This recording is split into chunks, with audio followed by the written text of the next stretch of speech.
Bonjour, je m'appelle Michel Terdim-Empire et je suis d'origine belge. C'est pourquoi, sans doute, j'ai visité très jeune l'imprimerie de Christophe Plantin à Anvers et j'y suis retournée de nombreuses fois.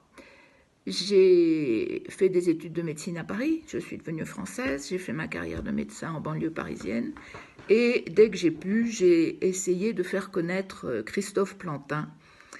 C'est un imprimeur tourangeau venu à Anvers en 1547 et qui va vivre un demi-siècle de guerre, de religion et de pouvoir intriqué.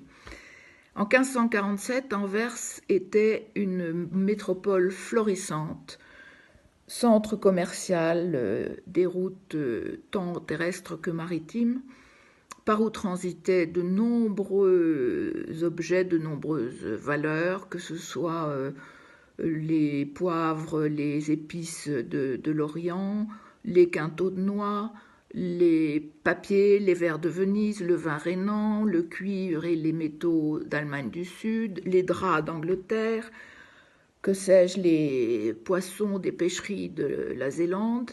Bref, tous les marchands y transitaient, repartaient ou venaient des villes de la Hanse à La Rochelle, ou plus loin, puisqu'il y avait déjà l'Empire espagnol et l'Empire portugais qui avaient ouvert des routes. Donc, il fonde son entreprise, aidé par des calvinistes, alors qu'il est catholique, mais il a des sympathies protestantes, car il trouve très agréable le dialogue direct avec Dieu, l'absence de prélat chapeauté, etc. Et puis, évidemment, il ne peut pas le dire parce que, après la furie iconoclaste, la fureur espagnole, l'Inquisition, qui a majoré ses effets, tous les protestants sont menacés. D'ailleurs, beaucoup quittent Anvers, à peu près au milieu du XVIe siècle ou un peu plus tard. Mais lui, il veut rester dans sa ville. D'ailleurs, son imprimerie est mondialement connue. Je peux dire mondialement parce que son nom va être connu jusqu'en Chine, au Brésil. En tout cas, dans toute l'Europe, où il voyage à pied en charrette et où il va vendre ses livres. Il va à la foire de Francfort, où il a un comptoir. Il va à Paris, où il a un ami d'enfance et une librairie. Il va voir les lecteurs de Saxe. Il va voir...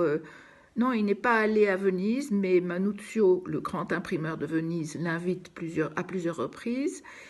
Il veut rester à Anvers, où son entreprise est moderne, il subit des grèves, il invente la caisse des pauvres, et surtout, il est d'une rigueur extrême, travailleur infatigable, comme ses ouvriers, et il veut des livres qui soient beaux et exacts. Il s'entoure des meilleurs graveurs, et il fait corriger avec une infinie précision, en particulier par ses filles, car il a 5 filles auxquelles il apprend, dès l'âge de 4-5 ans, à lire et à écrire.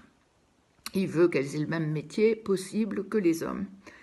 Donc, quand il se voit menacé par les guerres entre l'autoritarisme de Philippe II et du duc d'Albe et les révoltés de Guillaume de Nassau, il veut trouver une entreprise qui le protège des uns, en tout cas des excès des uns et des autres, et il veut écrire une Bible en 5 langues, latin, hébreu, grec, syriaque et araméen. Il demande l'autorisation à Philippe II, qui la lui donnera, et il travaille pendant 4 ans de façon extrêmement intense et tous les jours à cette Bible qui sort après 4 ans, qui n'a pas tout de suite l'autorisation du pape, mais qui va l'avoir, et qui est un chef-d'œuvre. Et ce chef-d'œuvre, on peut toujours le voir au musée d'Anvers, avec d'autres éditions de cet imprimeur. Et je n'ai pas pu m'empêcher d'écrire ce livre qui s'appelle « L'extravagante entreprise de la Bible polyglotte ». Merci.